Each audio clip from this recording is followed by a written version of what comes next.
السلام علیکم لسنرز، آج جو میں ناول ریڈ کرنے جا رہی ہوں وہ ہے ماسیل قصہ بت سازوں کا سلفائڈ سیزن 2۔ چلیے شروع کرتے ہیں اس کی آخری قسط نمبر 41۔ پھر وہ شام تک اکیڈمی میں رہا تھا، جبکہ ایمان کا کل پیپر تھا۔ وہ پڑھنے کی طرف دھیان لگا رہی تھی، لیکن دماغ معاف تھا۔ رات گزر جائے اور دن چڑھ آئے تو اس کا ایک بڑا فائدہ ہوتا ہے۔ انسان جذباتی طور پر اتنا کمزور نہیں رہتا جتنا رات کو ہوتا ہے۔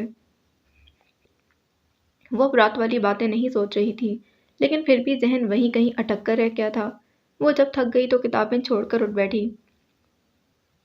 اس نے اپنے لیے پھل اور سبزیوں کی مکس سموتھی آرڈر کی اور کمرے سے باہر موسم ابر آلود تھا۔ وہ باہر نکل آئی، آہستہ آہستہ چلتی اپنے آفس تک آئی۔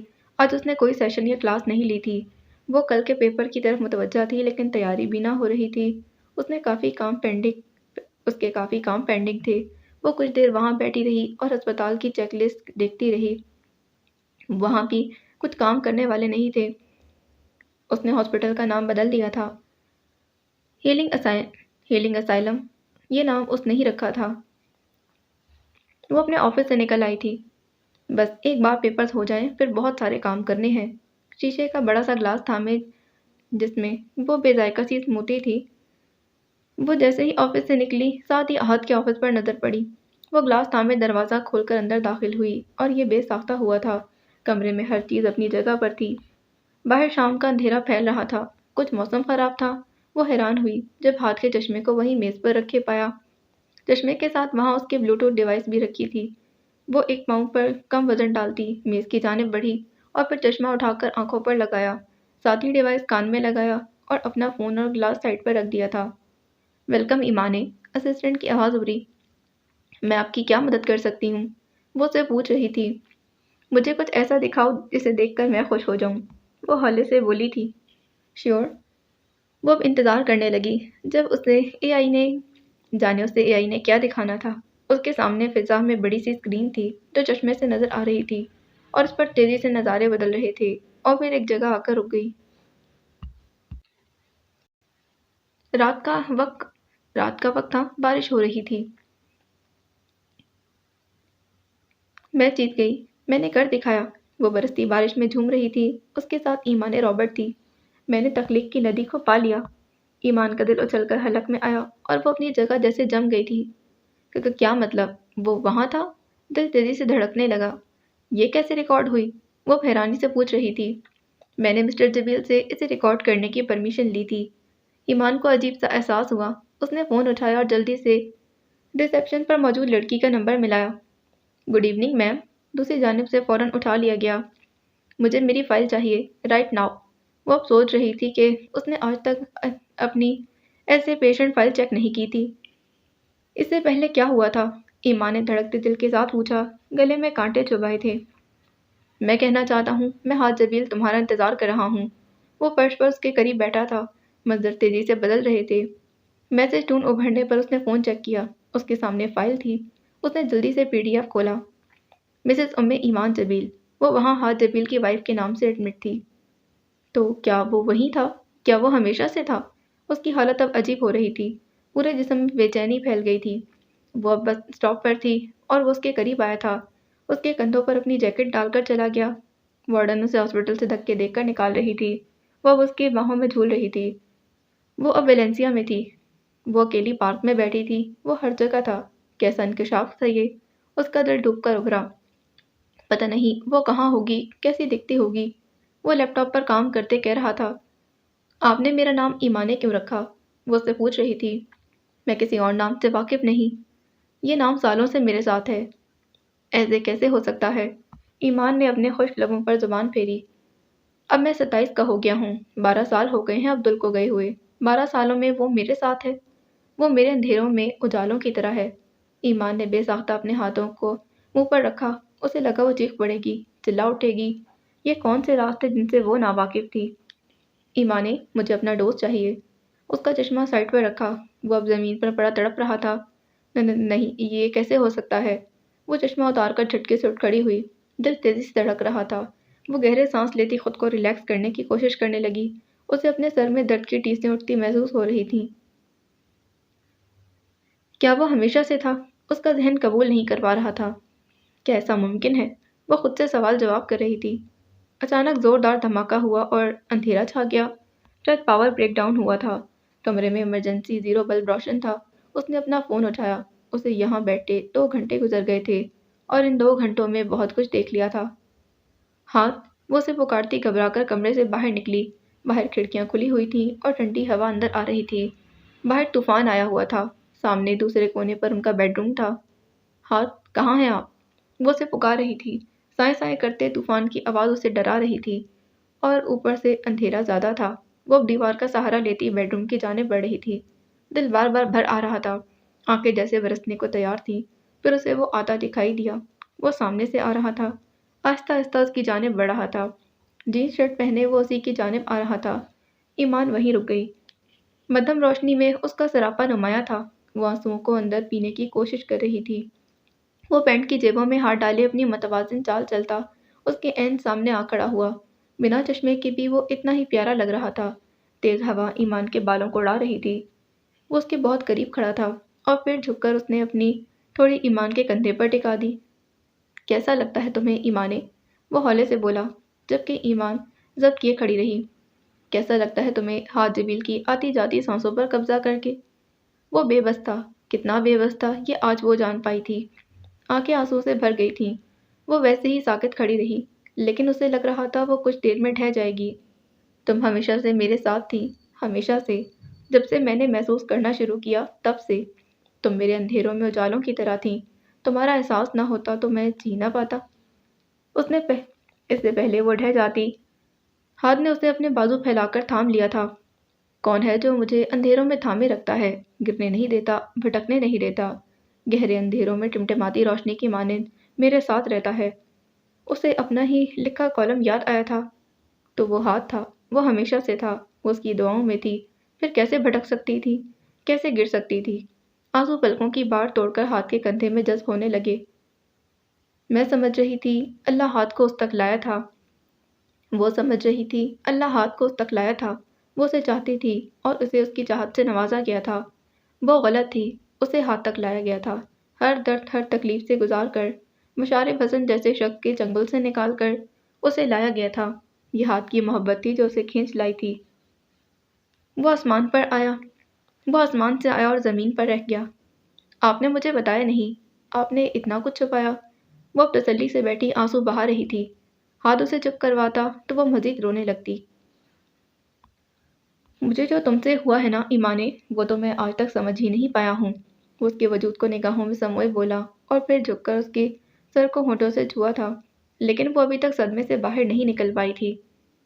بس کر دو یار، میں ڈوب جاؤں گا، اس کا ہاتھ سہلاتے ہاتھ نے کہا تو وہ مزید رونے لگی۔ بتانا چاہیے تھا آپ کو، ساری تکلیفیں اکیلے ہی سہتے رہے۔ میں اس ٹائپ کا بندہ نہیں ہوں ایمانے، مجھے پیار محبت والی باتیں نہیں آتی۔ یہ ہنسنا بولنا میں نے عبدل کے ساتھ رہ کر سیکھا ہے۔ مجھے لگا محبت کا بہترین اظہار نکاح ہے اور وہ میں نے تم سے کر لیا۔ ایمان نے نگاہ اٹھا کر اسے دیکھا۔ سے آنکھیں رو رو کر گلابی ہو چکی تھیں۔ اور اگر میں آپ کو نہ ملتی تو، انکار کر دیتی تو؟ وہ اب خفا تھی۔ کیسے نہ ملتی؟ میں نے ایمان کا سوال کیا تھا۔ وہ بے حد نرمی سے مسکرایا۔ اسے اپنی دعا یاد آئی تھی اور ایمان بس اسے دیکھ کر رہ گئی۔ سمجھ ہی نہیں آ رہا کہ روئے یا ہنسے۔ اس شخص کو ہینڈل کرنا اتنا مشکل کیوں تھا؟ میں ایسا ہی ہوں، شاید میں محبت بھرے ڈائلاگز نہ بول پاؤں، مجھے فلرٹ کرنا نہیں آتا، لیکن میں ہمیشہ تمہارے ساتھ رہوں گا۔ کیا تمہیں میں ایسے ہی قبول ہوں؟ وہ اب اسے آگاہ کر رہا تھا، اسے پوچھ رہا تھا۔ قبول پہلے ہی کر لیا تھا، اور میں بھی اس ٹائپ کی لڑکی نہیں ہوں جو محبت بھری باتوں پر پگھل جائے گی۔ وہ خفگی سے بولی تو ہاتھ بے ساختہ مسکرایا۔ میں جانتا ہوں۔ ہاں، وہ اسے جانتا تھا۔ جس لڑکی کو ادم جبیل جیسے شخص کے محبت بھرے جملے اپنی جانب راغب نہیں کر پائے، اسے اور کون امپریس کر سکتا تھا؟ وہ محبت چکنی چپڑی باتوں کا نام نہیں ہوتی۔ محبت ایک عہد ہے جسے ہر دور میں نبھایا جاتا ہے، چاہے وہ دور خوشحالی کا ہو یا پھر قحط سالی کا۔ اب آپ یہ مت سمجھ لیجیے گا کہ میں مان گئی ہوں، میں اب بھی ناراض ہوں۔ وہ سوں سوں کرتی بولی تو ہاتھ کھل کر مسکرا دیا۔ اسے یہ منانے والا کام نہیں آتا۔ وہ تو خود سائلنٹ موڈ پر رہنے والا شخص تھا جو صرف کام کی بات کرنا جانتا تھا۔ ایک ماہر ڈیٹا سائنٹسٹ جس نے اپنے AI کو ڈیولپ کیا تھا، اس کے لیے فی الوقت دنیا کا سب سے مشکل کام اپنی ناراض بیوی کو منانا لگ رہا تھا۔ وہ اس تجربے سے ناواقف تھا، لیکن یہ تجربہ مسحور کن تھا۔ ایمان کی اس کی زندگی میں موجودگی بہت خوبصورت تھی۔ وہ جب اپنی الماری کھولتا تو ایک جانب ترتیب سے رکھی ایمان کے کپڑوں اور چیزوں کو بڑی دلچسپی سے دیکھتا۔ جولری کے نام پر ایئر رنگز اور ہیئر کلپس تھے۔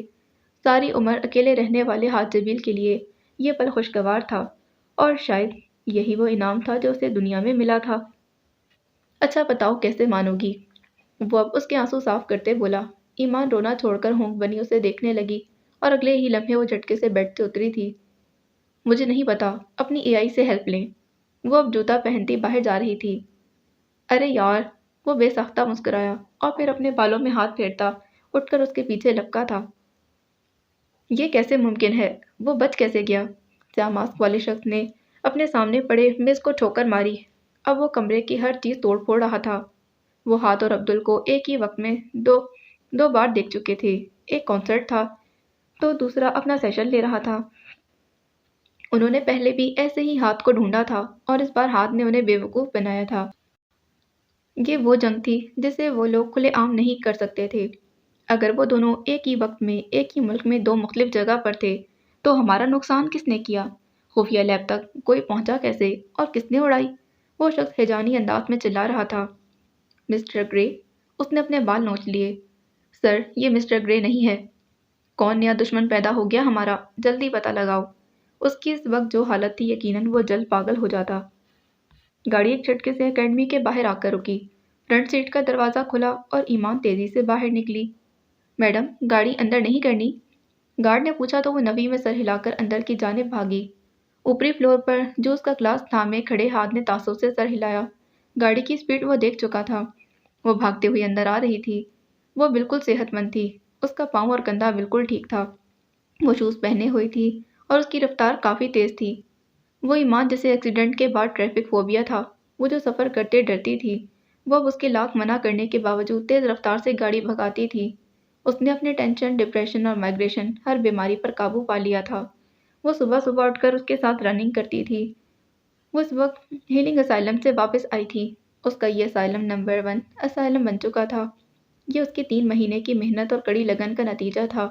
وہ اب سیڑھیاں پھلانگتی اوپر چڑھ رہی تھی۔ لفٹ کو تو اس نے کبھی منہ بھی نہیں لگایا تھا۔ اس کا ماننا تھا انسانی جسم کو جتنے آرام کی ضرورت ہوتی ہے، اتنی ہی حرکت کی ضرورت بھی ہوتی ہے۔ ہمیں اسے جتنا فٹ رکھ سکیں رکھنا چاہیے، تبھی یہ ہمارا ساتھ دے سکے گا۔ جیسے ہی وہ آخری فلور پر پہنچی، اسے سیڑھیوں پر ہاتھ دکھائی دیا۔ وہ اسے دیکھتے ہی رک گئی تھی۔ اوف، میں بہت تھک گئی ہوں، اس نے ہاتھ کو دیکھتے فوراً کہا۔ وہ باقی دنیا کے لیے ایک اسٹرانگ لڑکی تھی، لیکن ہاتھ کے سامنے آتے ہی اس کی نزاکت جاگ اٹھتی تھی۔ وہ اسے خفگی بھری نگاہوں سے دیکھ رہا تھا۔ سیاہ کپڑوں پر پنک فارمل کوٹ پہنے اور پنکی اسکارف لیے وہ بہت پروقار لگ رہی تھی۔ اس کی الماری میں جوتوں کی جگہ شوز تھے، اور وہ جب انہیں پہنتی تو خود کو زیادہ پراعتماد محسوس کرتی تھی۔ مجھے لگتا ہے تمہیں ڈرائیونگ سکھا کر میں نے بہت بڑی غلطی کی ہے۔ تم نے کار کو جہاز ہی سمجھ لیا ہے۔ وہ اس کے اسکارف کے حالے میں قید چہرے کو دیکھتے بولا۔ غصہ کرنے کی کوشش ناکام ہو چکی تھی۔ ابھی کہاں، ابھی تو مجھے ڈریگن اڑانا ہے۔ وہ بشاشت سے مسکرائی اور پھر اس کی جانب لپکی۔ ساری تھکن، ساری پریشانیاں اسے دیکھتے ہی اڑن چھو ہو جاتی تھیں۔ وہ اسے دیکھ کر سب کچھ بھولنے لگتی تھی۔ ہائے، کیسے ہیں آپ؟ کیسا گزرا دن؟ وہ اب اس کے سامنے ہیڈ شیک کیے کھڑی تھی۔ ہاتھ نے محبت سے اس کا ہاتھ تھام لیا۔ ارے یاد آیا، آج تو مجھے کوکنگ کرنی ہے۔ اسے جیسے ہی یاد آیا، وہ ہاتھ سے اپنا ہاتھ چھڑا کر بھاگنے لگی، لیکن اس نے نہیں چھوڑا۔ وہ چونک کر رکی۔ تم نے نیوز دیکھی؟ وہ اب سنجیدگی سے پوچھ رہا تھا۔ کون سی نیوز؟ اسے واقعی ٹائم نہیں ملا تھا، اور کچھ دیر بعد جو اس پر انکشاف ہوا وہ ساکت رہ گئی تھی۔ وہ فضا جو اپنے شوہر سے طلاق لینے پر کامیاب ہو چکی تھی، اس نے خودکشی کر لی تھی۔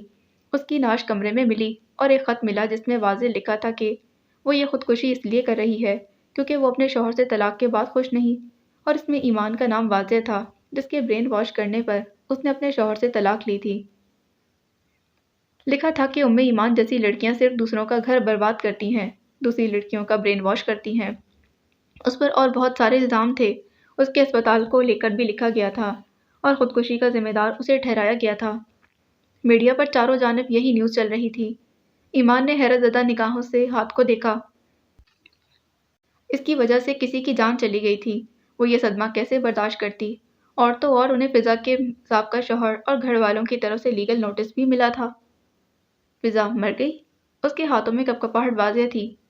ریلیکس ایمان نے ہاتھ نے اس کے چہرے کو ہاتھوں کے پیالے میں لیا۔ یہ پاکستانی معاشرہ تھا جو ایک عورت کو آگے جاتا نہیں دیکھ سکتا تھا۔ اس کی کامیابی کسی سے ہضم نہیں ہو رہی تھی۔ میں نے ایسا کچھ بھی نہیں چاہا تھا۔ وہ اس کے سینے پر سر ٹکا کر رو دی تھی۔ رات 10 بجے کا وقت تھا۔ وہ گراؤنڈ میں اکیلے چہل قدمی کر رہی تھی، ہلکے گلابی رنگ کے کاٹن کے لوز نائٹ سوٹ میں۔ وہ اس وقت کوئی گلابی پھول ہی لگ رہی تھی۔ بال جوڑے میں قید تھے اور کلائی میں حالم کا دیا ہوا کنگن جگمگ کر رہا تھا۔ موسم اب خوشگوار تھا۔ بہار کے موسم میں چاروں جانب پھول کھلے تھے۔ مہینوں بعد اسے سر درد محسوس ہو رہا تھا۔ اس کے اندر ایک بے چینی سی بھر گئی تھی۔ وہ اسے کافی دیر سے دیکھ رہا تھا اور پھر کچھ دیر بعد خود بھی باہر آ گیا۔ اس کے ہاتھ میں چائے کے 2 کپ تھے اور شاپنگ بیگ تھا۔ جہاں وہ ٹہل رہی تھی وہاں لکڑی کا بینچ تھا۔ اس کے قریب پہنچ کر ہاتھ نے چائے کا کپ اس کی جانب بڑھایا۔ تم نے کھانا بنا لیا تو میں نے سوچا میں چائے بنا لوں۔ وہ مسکرایا تو ایمان نے کپ تھام لیا۔ وہ خود اپنے لیے چائے لایا تھا۔ محبت کی اس سے بہترین شکل کیا ہوگی کہ کافی پینے والا شخص اب اس کے ساتھ چائے پیتا تھا۔ اس نے اپنا کپ بینچ پر رکھا اور پھر شاپنگ بیگ سے کچھ نکالا۔ یہ ایک بڑی سی سفید رنگ کی شال تھی۔ اس نے اسے پھیلا کر ایمان کے کندھوں پر ڈال دیا۔ اگر کبھی تم مجھے کوئی تحفہ دینا چاہو تو زیادہ مت سوچنا، قیمتی اور مہنگی چیزوں کو تلاش مت کرنا، بس ایک شفاف سی شال خریدنا اور میرے کندھوں پر ڈال دینا۔ بولنا کہ تم ماڈرن نہیں باوقار اچھی لگتی ہو۔ سالوں پہلے اس نے شدت سے خواہش کی تھی کہ اس کا ہمسفر اس کے لیے شال خرید کر لائے اور اپنے ہاتھوں سے اس کے کندھوں پر ڈالے، اور ہاتھ اس کے لیے شال لایا تھا۔ وہ اب ایسے لگ رہی تھی جیسے گلابی پھول کو چاروں جانب سے سفید تتلیوں نے گھیر لیا ہو۔ جا بجا لکے بھر کی کمکموں میں اس کا وجود دمک رہا تھا۔ بیٹھ جاؤ۔ ہاتھ نے اسے پکڑ کر بینچ پر بٹھایا۔ وہ خاموش تھی، الجھی ہوئی، جانتا تھا وہ کیسا محسوس کر رہی تھی۔ وہ کپ کو دونوں ہاتھوں میں تھامے بیٹھی تھی۔ چائے ٹھنڈی ہو جائے گی، ہاتھ نے کہا تو وہ چونک کر خیالوں سے باہر آئی اور چائے کا گھونٹ بھرا۔ اس کا ذائقہ اتنا اچھا تھا کہ ایمان کو اپنی ساری تھکاوٹ دور بھاگتے محسوس ہوئی۔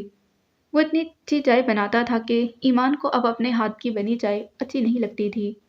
وہ دونوں ہر وقت ایک ساتھ نہیں رہتے تھے، دونوں کے اپنے گولز تھے، دونوں کو باہر آنا جانا پڑتا تھا، دونوں اپنا اپنا کام کرتے تھے اور ایک دوسرے سے مشورہ بھی لیتے۔ وہ عام لوگ نہیں تھے جو ہر وقت چپکے رہتے۔ یہ ایسا رشتہ تھا جس میں اسپیس بھی چاہیے تھی اور وقت بھی، اور جب وہ دونوں ساتھ ہوتے تھے تب کوئی تیسرا نہیں آ پاتا تھا۔ پریشان کیوں ہو ایمان نے؟ اس نے بالآخر پوچھ لیا۔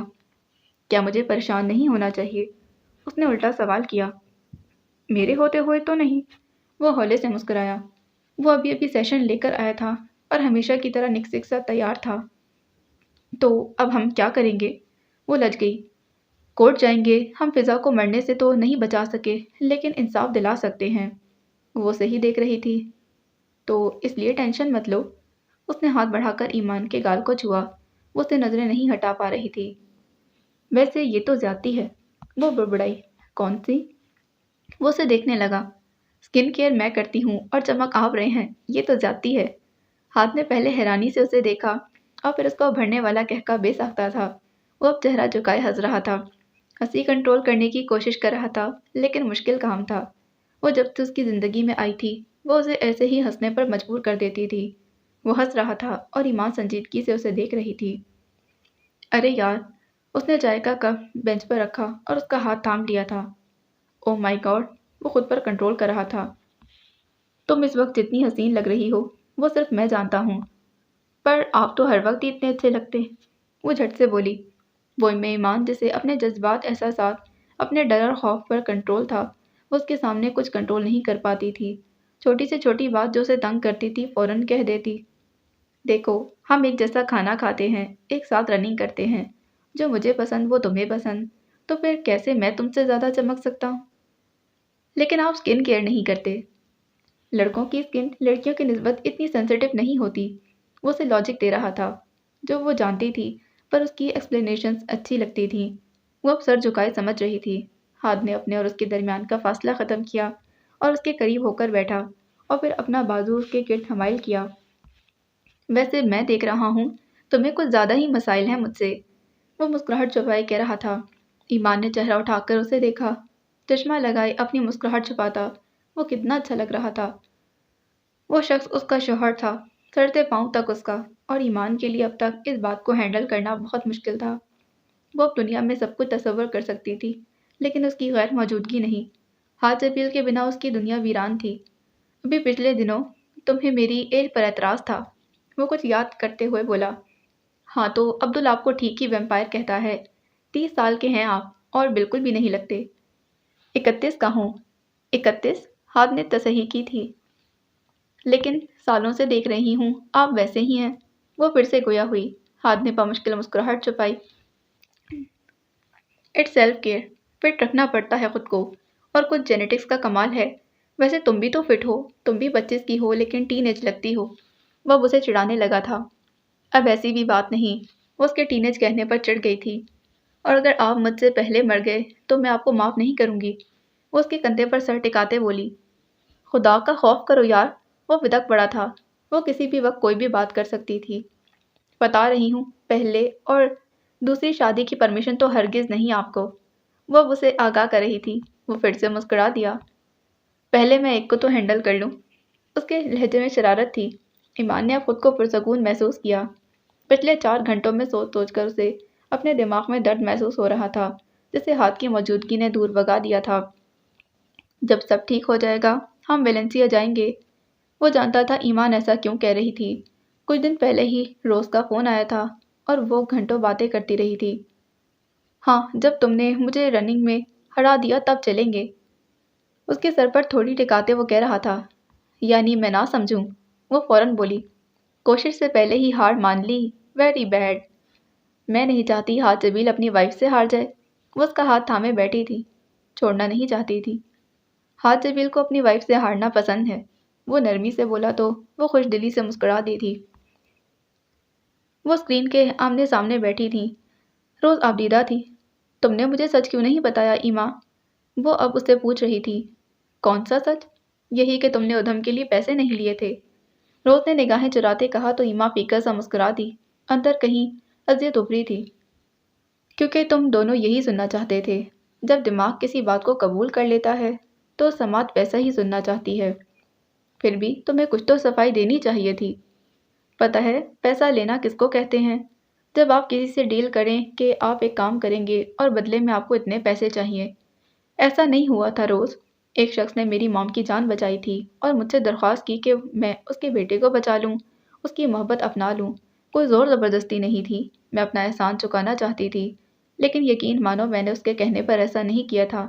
میں واقعی گھبرا گئی تھی جب وہ اپنا سب کچھ چھوڑ کر جا رہا تھا۔ میں نہیں چاہتی تھی وہ ایسا کرے۔ میں نے موقع دیا اسے، چاہے میں خود جتنی بھی تکلیف میں رہتی۔ میں نے اسے سمجھانے کی کوشش کی، لیکن وہ شخص، پتہ ہے، اس نے مجھے کسی شو پیس کی طرح سمجھا، کسی کھلونے کی طرح جو اسے مل چکا تھا اور کہیں نہیں جا سکتا تھا۔ میں خوفزدہ تھی، اس نے میرے خوف کو دور نہیں کیا تھا۔ وہ چاہتا تھا اسے اس کی شرائط پر اپنایا جائے۔ ایسا نہیں ہوتا، زندگی ایسے نہیں چلتی۔ اس نے مجھے مجبور کر دیا تھا کہ میں پلٹ جاؤں، اور جب میں پلٹی اسے برداشت نہیں ہوا۔ وہ برداشت ہی نہیں کر پایا کہ میں اس کے ساتھ نہیں رہنا چاہتی۔ وہ سانس لینے کو رکی۔ پرانے زخم درد دیتے ہیں، وہ کب ان زخموں پر مرہم لگا چکی تھی، پر روز کی باتوں نے اسے واپس کھینچ لیا تھا۔ پیسے تو میں واپس کر چکی تھی، میں نے تو کبھی 1 روپیہ بھی خرچ نہیں کیا اس میں سے، وہ مجھ پر حرام تھے۔ میں پھر بھی واپس گئی تھی اسے سچ بتانے کے لیے، پر اس کا سچ مجھے پتہ چل گیا تھا۔ وہ استہزائیہ مسکرا دی۔ کسی کے کردار پر انگلی اٹھانا بڑی بات ہے، یہ اللہ والے سمجھ سکتے ہیں۔ اس زمن میں اللہ نے وحی نازل کر دی تھی، اگر وہ یہ سمجھتا تو کبھی ایسا نہ کرتا۔ ایمان نے گہرا سانس لیا۔ لیکن میں خوش ہوں، وہ اپنی منزل کے لیے نکل پڑا ہے، اللہ اس کی مدد کرے۔ اب وہ پورے دل سے مسکرا دی تھی۔ میں ہاتھ سے ملی تھی اور مجھے ساری سچائی پتہ چل گئی، پر مجھ میں اتنی ہمت نہیں تھی کہ تم سے سوری کر سکوں۔ میں نے تمہیں بہت مس کیا ایما، بہت زیادہ۔ روز کی آنکھوں میں آنسو تھے۔ اب وہ اسے اپنی 1 سالہ بیٹی دکھا رہی تھی جس کا نام اس نے ایما رکھا تھا۔ ایمان خوش تھی اور روز نے اسے اتنا خوبصورت پہلے کبھی نہیں دیکھا تھا۔ ماسیل انسٹیٹیوٹ تو اس کی ساری رونق جیسے کھا گیا تھا، اور اب وہ پھولوں کی طرح مہک رہی تھی۔ روز کے لیے اسے نظریں ہٹانا مشکل ہو گیا تھا۔ فون بند کرنے سے پہلے ایمان نے اسے ویلنسیا آنے کا وعدہ کیا تھا۔ یہ کورٹ روم تھا۔ ہاتھ ایمان کے ساتھ ایک جانب بیٹھی تھی۔ اس کے بال سکارف میں چھپے ہوئے تھے اور ہاتھ کی دی ہوئی شال اس کے کندھوں پر تھی۔ دوسری طرف فضا کے گھر والے اور اس کا سابقہ شوہر بیٹھا تھا جو ایمان کو کھا جانے والی نظروں سے گھور رہا تھا۔ پروسیکیوٹر اب اوپننگ سٹیٹمنٹ دے رہا تھا۔ ساری باتیں وہی تھیں جو لیگل نوٹس میں تھیں۔ ایک بات کا اضافہ کیا گیا تھا۔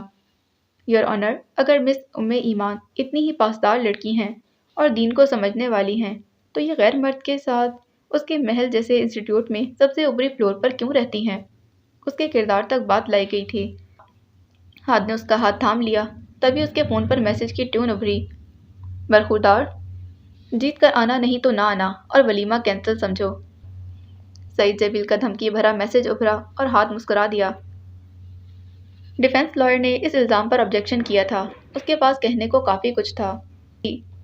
سب سے پہلے تو فضا کے شوہر کی ایمان کو کی گئی دھمکی آمیز کال کا ریکارڈ نکالا گیا۔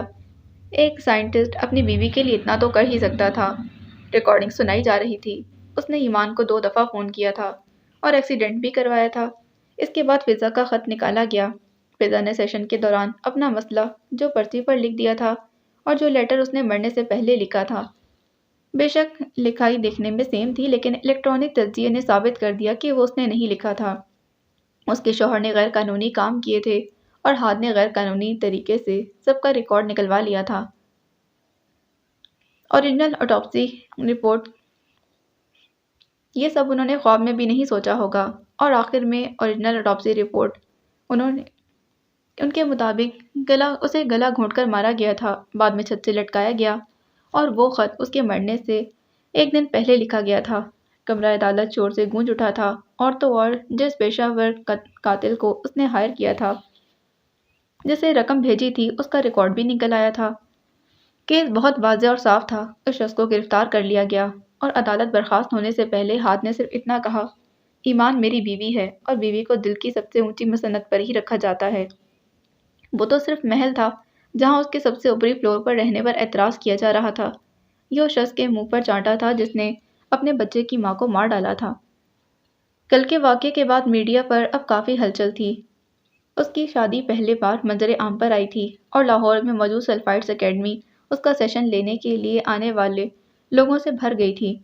اس کا سیمینار ہال کافی بڑا تھا۔ جس وقت فل بھرا ہوا تھا، وہ اب لاہور آ ہی گیا تھا تو کیوں نہ سیشن لے لیا جاتا۔ وہ کبھی انکار نہیں کرتا تھا۔ ایک کثیر تعداد اکیڈمی میں موجود تھی اور لاکھوں لوگ اسے جوائن کرتے سن رہے تھے۔ وہ اسٹیج پر کھڑا تھا، گرے چیک ڈریس پینٹ میں ملبوس سیاہ شرٹ پہنے۔ وہ ہمیشہ کی طرح پروقار لگ رہا تھا۔ بال نفاست سے سیٹ تھے، چمکتے سیاہ جوتے اور ان سے جھانکتے گلابی رنگت والے اس کے پیر کچھ بھی تو نظر انداز کرنے کے قابل نہیں تھا۔ وہ اب جم نہیں کرتا تھا، پہلے عبدل کی طرح دکھنے کے لیے کیا تھا، اب وہ اپنی اصلی باڈی میں تھا۔ سیاہ شرٹ کے بازو فولڈ کر کے کونیوں تک کیے ہوئے تھے، سیاہ گھڑی اس کی کلائی میں جچ رہی تھی اور اس کا گرے چیک والا کوٹ کرسی پر رکھا تھا۔ اس کے منہ کے قریب مائک سیٹ تھا۔ وہ پچھلے آدھے گھنٹے سے سوال و جواب کر رہا تھا۔ ایمان ہال میں بیٹھی اسے ہی سن رہی تھی اور وہ اسے گھنٹوں سن سکتی تھی۔ آپ اتنے ماڈرن ہیں لیکن باتیں آپ اسلام کی کرتے ہیں، کیا یہ کھلا تضاد نہیں؟ اسلام تو ماڈرن نہیں ہے۔ ہال میں سے ایک لڑکے نے سوال کیا۔ اس کا سوال سن کر وہ مسکرا دیا۔ کس نے کہا کہ اسلام ماڈرن نہیں؟ وہ الٹا سوال کر رہا تھا۔ ہم دیکھتے ہیں، سنتے ہیں، سب یہی کہتے ہیں، لڑکے نے ہولے سے بتایا۔ آپ نے دیکھا، سنا، کیا آپ نے ریسرچ کی؟ کیا آپ نے اسلام پر ریسرچ کی؟ اپنے دین پر کہ وہ کیا کہتا ہے؟ وہ پوچھ رہا تھا، صرف اس سے نہیں بلکہ سب سے، سب سننے والوں سے۔ پتا ہے ہم نے اپنے دین پر سب سے بڑا ظلم کیا کیا؟ وہ ہال میں دیکھتے بول رہا تھا۔ ہم نے صرف اسے علماء کرام پر چھوڑ دیا، عالموں، مفتیوں اور مولویوں پر۔ ہم نے مان لیا کہ بس دین ان کے لیے ہے، وہی سکھائیں گے اور وہی عمل بھی کریں گے، ہم کچھ نہیں کریں گے کیونکہ ہم عالم نہیں، دین والے نہیں، ہم عام لوگ ہیں۔ وہ انہیں دیکھتے کہہ رہا تھا۔ کیوں؟ ایسا کیوں کیا ہم نے؟ کیا ہم اللہ سے کوئی اور عہد کر کے آئے تھے؟ کیا ہم نے وہی عہد نہیں کیا تھا جو علماء کرام نے کیا تھا؟ پھر کیوں ہم نے دین کو چھوڑ دیا؟ کیوں نہیں پڑھا؟ کیوں نہیں سیکھا؟ ہم صرف دنیا میں مصروف ہو گئے۔ ہال میں گہری خاموشی چھا گئی تھی، اور پھر اسے بھی بڑا ظلم پتہ ہے کیا کیا؟ وہ ان سب کو دیکھ رہا تھا۔ وہ اسٹیج کے درمیان میں کھڑا تھا، اسپاٹ لائٹ کی روشنی میں اس کا وجود چمک رہا تھا۔ ہم نے دین والوں پر دنیا حرام کر دی، ہم نے اپنے علماء کرام پر دنیا حرام کر دی، ہم نے انہیں مسجد تک محدود کر دیا۔ اگر ان میں سے کوئی باہر نکلا، کسی نے کوئی اور کام کیا، کسی نے اپنا بزنس کیا، تو ہم سب شروع ہو گئے لان تان کرنے۔ کیا واقعی یہ دین اسلام ہے؟ یہ کون سا دین ہے؟ کہاں سے سیکھا ہے آپ نے؟ اس کا وجود جلتا تھا جب وہ مسلمانوں کو اسلام سے دور دیکھتا تھا۔ کیا انبیاء کرام نے دین کے ساتھ دنیا نہیں چلائی؟ کیا وہ مقدس لوگ بزنس نہیں کرتے تھے؟ کیا وہ بس نماز روزہ کرتے تھے؟ کیا انہوں نے جنگیں نہیں لڑی؟ کیا فتوحات نہیں کی؟ اس لیے میں کہتا ہوں اپنے دین کو خود پڑھیں، خود جانیں۔ ہمارا مذہب سب سے ماڈرن ہے، اس میں دین دنیا ساتھ لے کر چلنے کو کہا گیا ہے، نکاح کو ایمان مکمل کرنے والا عمل کہا گیا ہے، یہاں تک کہ پسند کے نکاح کی اجازت دی گئی ہے، عورت مرد دونوں پر علم فرض کر دیا گیا۔ تو پھر آپ لوگ کیسے کہہ سکتے ہیں کہ اسلام ماڈرن نہیں؟ ہم سب کو ضرورت ہے کہ ہم سب دین کی ذمہ داری اٹھائیں، اسے مخصوص لوگوں پر نہ چھوڑا جائے۔ عہد ہم سب کر کے آئے ہیں۔ کہا جاتا ہے انسان کی جبلت نہیں بدلتی، تو پھر قرآن انسان کو کیسے بدلتا ہے؟ سوال سن کر وہ چونکا اور پھر مسکرا دیا۔ اسے اپنے بچپن کا واقعہ یاد آیا تھا۔ وہ چلتا ہوا اسٹیج پر چڑھنے اترنے کے لیے بنی سیڑھیوں تک آیا اور پھر ان پر بیٹھ گیا تھا۔ آپ اسے اپنے پاس کیوں رکھتی ہیں؟ لائبریری میں کیوں نہیں؟ اس نے خانم سے قرآن پاک کے متعلق پوچھا تھا۔ کیونکہ یہ خاص ہے۔ وہ کیسے؟ وہ دوزانوں بیٹھا تھا اور دونوں ہاتھ تھوڑی کے نیچے جمائے اپنی ماں سے پوچھ رہا تھا۔ کیونکہ اسے آسمان سے اللہ نے ہمارے لیے اتارا ہے۔ جو آسمانوں سے اترتا ہے وہ خاص ہوتا ہے۔ اس نے الٹا سوال کیا۔ ہاں، ہم بھی تو وہیں سے آئے ہیں نا، اللہ کے پاس سے، تو کیا ہم بھی خاص ہیں؟ ہاں، سب انسان خاص ہیں۔ وہ مسکرا رہا تھا۔ قرآن پاک اللہ نے آسمان سے اتارا، اور حضرت آدم علیہ السلام کو اللہ نے آسمانوں میں پیدا کیا۔ انسان میں روح آسمان پر پھونکی گئی۔ جس لڑکے نے سوال کیا وہ اب اسے دیکھتے کہہ رہا تھا، قرآن روح پر اثر کرتا ہے، قرآن آسمانی ہے، اور روح بھی، اس لیے انسانوں کی ہدایت کے لیے قرآن پاک اتارا گیا، کیونکہ اللہ جانتا تھا زمینی چیزیں انسان پر کچھ اثر نہیں کر پائیں گی۔ انسانی جبلت کو بدلنے کے لیے قرآن آسمان سے اتارا گیا، اور جو آسمانوں سے اترتا ہے وہ خاص ہوتا ہے۔ سب سمجھ میں آ گیا تھا۔ سب سمجھ آیا؟ وہ مسکرایا تھا۔ ایمان اسے پورے جذب سے سن رہی تھی۔ جب اچانک اسے خود پر گہری نظروں کا احساس ہوا، وہ چونک کر ادھر ادھر دیکھنے لگی، اور تب اس کی نظر دائیں جانب بیٹھی ایک لڑکی پر پڑی۔ وہ عبایا پہنے ہوئے نقاب کیا ہوا تھا۔ وہ اسے ہی دیکھ رہی تھی۔ وہ کچھ لمحے دیکھتی رہی اور پھر دھماکہ سا ہوا۔ وہ کائنات تھی، کائنات ملک۔ ایمان اسے پہچان گئی تھی۔ میں یہاں قرآن پاک کی تفسیر پڑھاتی ہوں۔ وہ دونوں اب اسٹاف روم میں بیٹھی تھیں۔ کائنات کے ساتھ اس کا 2 سالہ پیارا سا بیٹا تھا۔ ویلنسیا سے واپس آنے کے بعد گھر والوں نے میری زبردستی رخصتی کر دی۔ وہ میرا کزن تھا، سلطان چچا کا بیٹا، اور فطرت بھی ویسے ہی تھی۔ وہ مجھے مارتا پیٹتا تھا کیونکہ میں اسے رخصتی نہیں کرنا چاہتی تھی، اور اسی بات پر وہ مجھے شادی کے بعد بھی مارتا تھا۔ اتنا مارتا تھا کہ میں پریگننسی میں بے ہوش ہو جاتی تھی، اور پھر ایک دن وہ مر گیا، دل کا دورہ پڑنے پر اچانک۔ شاید اللہ کو مجھ پر رحم آ گیا تھا۔ سلطان چچا کو فالج ہو گیا، شاید ان کے کرموں کی یہی سزا تھی، اور میں احد کی پیدائش کے بعد یہاں لاہور شفٹ ہو گئی۔ جب یہ اکیڈمی اوپن ہوئی تو میں نے جاب کے لیے اپلائی کیا، اور اب نہ صرف تفسیر پڑھاتی ہوں بلکہ اس اکیڈمی کی کافی ذمہ داریاں ہیں مجھ پر۔ ایمان کی آنکھوں میں نمی ابھری۔ اسے سمجھ نہ آیا کائنات کے لیے خوش ہو یا دکھی، پر اللہ نے سب کے لیے کچھ نہ کچھ لکھا ہوتا ہے۔ وہ اس سے مل کر خوش ہوئی تھی اور یونیورسٹی کی یادیں تازہ کرتی رہی۔ وقت کے ساتھ ساتھ بہت کچھ بدل جاتا ہے، اور کائنات بھی بدل گئی تھی۔ آج ان کا ولیمہ تھا۔ سید جبیل نے پورے ملتان کو جیسے مدعو کر لیا تھا۔ فنکشن شام میں تھا اور وہ لوگ بس نکلنے والے تھے۔ لاہور سے ملتان وہ بائی روڈ جا رہے تھے۔ ایمان نے ہاتھ کی پسند کا موو کلر پہن رکھا تھا، ہلکے میک اپ، اور پھر اس میکسی میں وہ بہت خوبصورت لگ رہی تھی۔ یہ ایمان کا آئیڈیا تھا کہ وہ یہیں سے تیار ہو کر جائے تاکہ اگر لیٹ بھی ہو تو وہاں جا کر مزید ٹائم ویسٹ نہ ہو۔ اس کی میکسی زیادہ ہیوی نہیں تھی اور بازو فل تھے، کہیں سے بھی وہ ولیمے کی برائڈ نہیں لگ رہی تھی۔ ایسے لگ رہا تھا جیسے کسی اور کے ولیمے میں آئی ہو۔ ہاتھ نے بڑی مشکلوں سے ایسا ڈریس ڈھونڈا تھا جس میں وہ کمفرٹیبل رہتی۔ وہ جانتا تھا ایمان کے لیے ہیوی کپڑے پہننا مشکل تھا، اور اسے سر